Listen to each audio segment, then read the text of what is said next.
ចំពោះគុណព្រះរតនត្រ័យទាំង3ដោយសេចក្តីគោរពជ្រះថ្លាដល់ពងខ្ពស់នមស្ការចំពោះសម្ដេចព្រះមហារាជវង្សបណ្ឌិតយ៉ងសេនយានព្រះអនុប្រធានលេខានៃលេខាធិការឋានគណៈសង្ឃយុនិងជាព្រះសកលវិទ្យាធិការរងនៃពុទ្ធិកសកលវិទ្យាល័យព្រះសីហនុរាជទូលបន្ទុកដឹកនាំរួម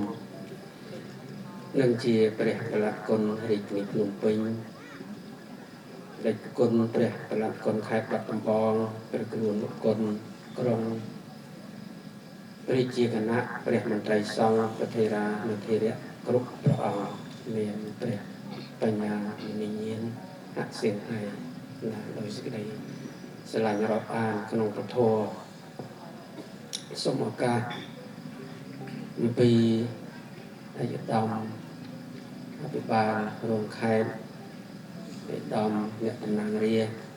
ធានទីធម្មការនិងសាសនាខេត្តបាត់ដំបងបានពោដោយស្ដីរាប់អានអសប្បុរសពុះចំពោះញោមជំទាវខៀវស៊ីណាជាចន្ទោញោមជំទាវសេមនឿនសុខុនញាតិញោមឯកឧត្តមលោកជំទាវសប្បុរសប្រុសស្រីទាំងអស់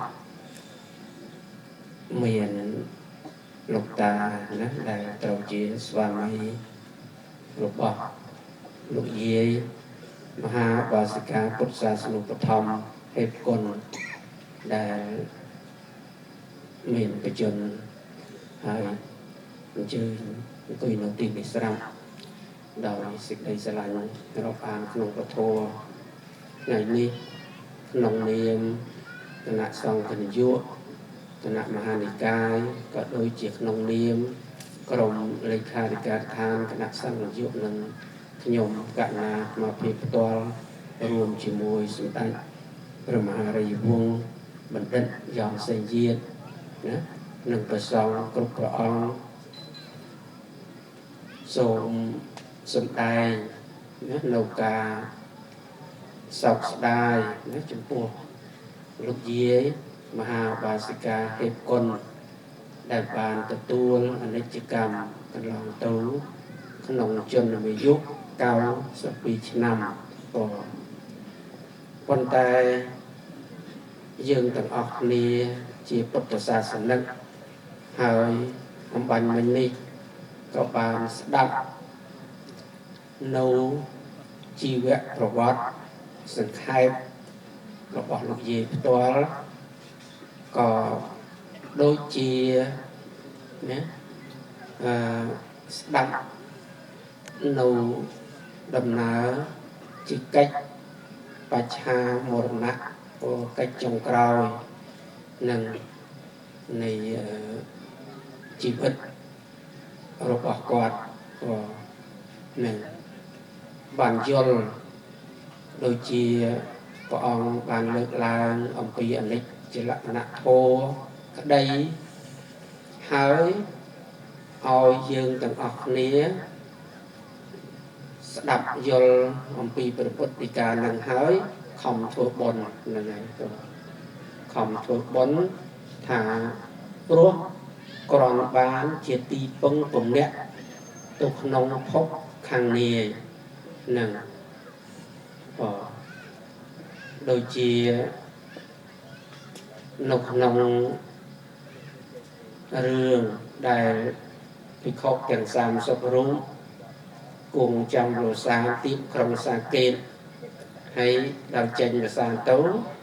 មកកលបម្រើព្រះមានវិភាកក្នុងវត្តចេតពុនហើយព្រះអង្គក៏សួរសុខទុក្ខការគង់ចាំភាសារបស់ភិក្ខុទាំង30រូបនោះសពគ្រប់អស់ទៅភិក្ខុគ្រប់ព្រះអង្គនឹងក្រាបទូលថាខន្ទេភគវីប្រពុតព្រះមានវិភាកដ៏ចម្រើនខ្ញុំព្រះអង្គគង់ចាំភាសានៅទីនោះសុខសប្បាយជានីទាំងចង្ហាន់បណ្ឌបាតក៏ពុទ្ធបរិស័ទនឹងជួយទំនុកបំរុងសពគ្រប់អត់ខ្វះទេហើយមិនមានវិវាទទាស់ទែងគ្នា មានការព្រមព្រៀងសាមគ្គីគ្នាល្អណាស់ព្រះអង្គនឹងក៏ក្រាបទូលព្រះមានភាកអញ្ចឹងបណ្ណាថ្លៃរឿងសេចក្តីទុកក្នុងការធ្វើដំណើរពីទីក្រុងសាកេតនោះមកកាន់វត្តចេតពុនថាបបិទ្ធព្រះអង្គនៅចម្រើនខ្ញុំព្រះអង្គធ្វើដំណើរមកតាមផ្លូវហ្នឹងលំបាកណាស់នឹងខែភ្លៀងរអិលបបិទ្ធបបាច់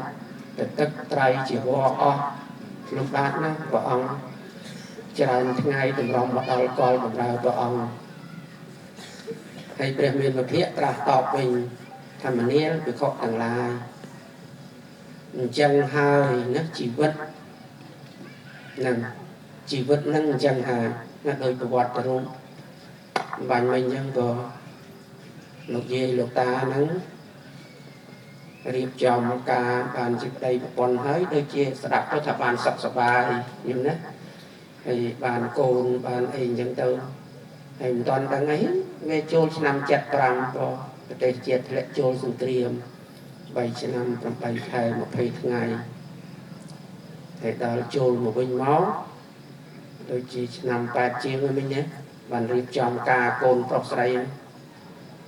កូនបានកូន3ក្នុងនោះមានព្រះបញ្ញាមុនីញាណហៈសៀងហើយផងដែរញោមស្រីនេះស្លាប់ទៅទៀតទៅឃើញទេជីវិតនោះអញ្ចឹងហើយប្រាប់ភិក្ខុទាំង30រូបថាជីវិតអញ្ចឹងហើយមានសុខមានទុក្ខអញ្ចឹងហើយប៉ុន្តែសេចក្តីលំបាកដល់ក្រៃលែងនោះគឺដំណើរនៃចុតិនិងបដិសន្ធិចិត្តដែលត្រាច់អន្តោលទៅមកក្នុងសង្សារវដ្តនេះគឺស្លាប់ហើយកើតហើយស្លាប់រកទីបំផុតគ្មានដែលវិលចុះវិលឡើងក្នុងវដ្តដ៏សង្សារដ៏វែងឆ្ងាយហ្នឹងដែលវិលទៅមកក្នុងវដ្តដ៏សង្សារដ៏វែងឆ្ងាយនោះទៅជាសេចក្តីទុក្ខដល់ក្រៃលែងនឹងញាតិញោមហើយភិក្ខុទាំង30រូបនោះស្ដាប់ទៀតថាប្រពុតិកាតែប៉ុណ្ណឹងបានសម្រេចមគ្គផលអស់ញាតិញោមបងបានសម្រេចមគ្គផលប៉ុន្តែក្នុងចំណោមភិក្ខុទាំង30រូបនោះមិនមានបឋិជនទេសុទ្ធតែជាព្រះអរិយបុគ្គលយ៉ាងទៀបណាស់គឺជាសោតកាបណៈបុគ្គលចឹងស្ដាប់ទៅឆាប់ចាក់ខ្លួនសម្រាប់មគ្គផលអស់ទៅបងឃើញទេហ្នឹងអញ្ចឹងព្រះអង្គត្រាស់សម្ដែងថាដែលជាសេចក្តីទុក្ខដល់ក្រៃលែងនោះគឺជាចុតិនិងបដិសន្ធិចិត្តដែលអន្តោលទៅមកក្នុងសង្សារវដ្តនេះរកទីបំផុតគ្មានដែលហៅថាវដ្តដ៏សង្សារគឺបានន័យថាវែងឆ្ងាយវិលទៅវែងឆ្ងាយក៏ដោយកម្មវត្តដាក់វិលទៅដោយកម្មនឹងអំពើដែលយើងសាងម្នាក់អញ្ចឹងចុងក្រោយគឺទៅដោយឯងណាទៅដោយបុណ្យលោកចៅព្រះបញ្ញាមុនីញាណហៈសៀងហៃដែលល្បីល្បាញទាំងក្នុងនិងក្រៅប្រទេសក៏អត់ជួយទៅបានដែរហ្នឹងហើយលោកយាយចឹងបានជាលោកខំធ្វើបុណ្យហើយជាពិសេសនោះស្ដាប់ណាជីវប្រវត្តិបានបួសខ្លួនឯងរៀនចេះដឹងហើយមកគង់ក្នុងខេត្តទឹកដីបាត់ដំបងនេះយកលោកយាយលោកតាមកនៅទីនេះណាមកនៅទីនេះហើយមកនៅនឹងក៏អត់មានផ្ទះសម្បែងអីសំរុំហ្នឹងបន់តន់ដល់លោកបងណាហើយបន់ដល់ទៅបានជួបអ្នកមានបន់ច្រើនគឺអ្នកម្ដាយខៀវស៊ីណាជាចន្ទោនិងសហការីរបស់គាត់ណាបានជួបប្រស្រ័យទៅក៏បត់កើតឡើងណារួមគ្នាជួយសាងសង់ផ្ទះហើយនៅអត់បានប្រហែលឆ្នាំហ្នឹងណានឹងកណាគេនេះសុខអត់បានប្រហែលឆ្នាំកណាបានដល់ទីបំផុតនៃជីវិតប៉ុន្តែលោកយាយក៏ចាត់ទុកថាសប្បាយចុងក្រោយនេះមានបុណ្យកុសលច្រើនចឹងហើយបានជាលោកសម្ដែងថាអត្តនាវៈ កតាំងបាបាំងអត្តនាសង្កលិសតិបុគ្គលណាធ្វើបាបដោយខ្លួនឯងនិងសៅមងដោយខ្លួនឯងញញោមចាំទៅនឹងក៏អត្តនាអកតាំងបាបាំងអត្តនាវៈវិសុចតិបុគ្គលណាមិនធ្វើបាបដោយខ្លួនឯងបុគ្គលនោះរមែងបរិសុទ្ធដោយខ្លួនឯងណាក៏អញ្ចឹងចុងក្រោយពឹងលើខ្លួនឯងក៏នឹងដែលមានខ្លួនឯងជាទីពឹងដ៏មមទាំណាដែលបាននឹករលឹកហើយនោះនឹងបដិសន្ធិនៅក្នុងទីខ្ពង់ខ្ពស់មានមនុស្សនិងសុខបតិភពណាបានស្អីថាសំដៅយកមនុស្សមែនទេក្នុងឋានមនុស្សនេះក៏ជាសុខបតិភពដែរមែនទេគេណានៅក្នុងកាមភពវាមាន11កន្លែងមានមនុស្ស1មានឋានសួគ៌6មានអបាយភូមិ4 11កន្លែងរាប់ទៅត្រឹមមនុស្សចាតុមហារាជិកាតាវតង្សាយាមាតុសិតានិមានរតីបរៈនិមិតវសវតី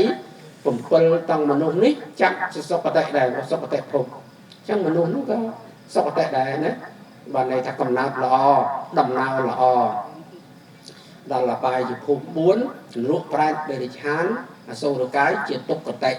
កន្លែងនោះទុក្ខសុខអត់មានសុខបន្តិចក៏គ្មានដែរបងអត់មានទេនឹងតែផ្្លាត់ទៅក្នុងទុក្ខតិហ្នឹងគឺវែងឆ្ងាយណាក៏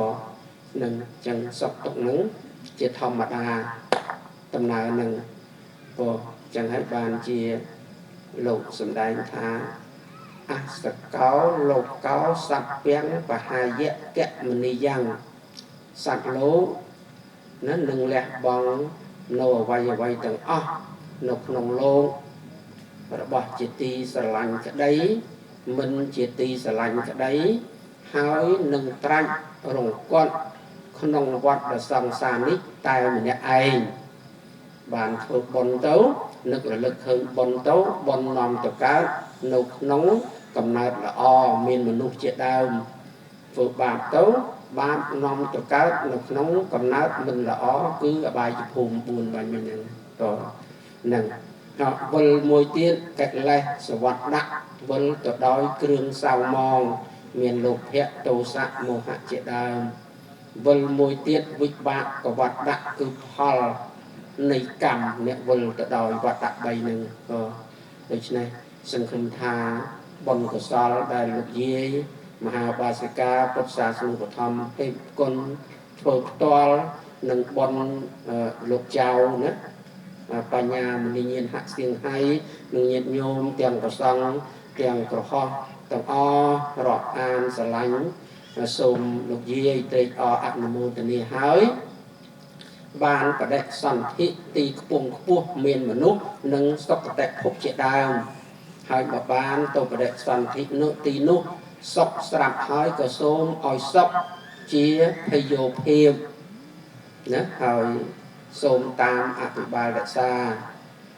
ព្រះសង្ឃគ្រប់ព្រះអង្គមានលោកចៅជាដើមនិងញាតិញោមទាំងអស់ឲ្យបានសុខបានចម្រើនគ្រប់កាលទាំងពួងសូមអនុមោទនាបុណ្យកំបីពេកលោកទៅវិញ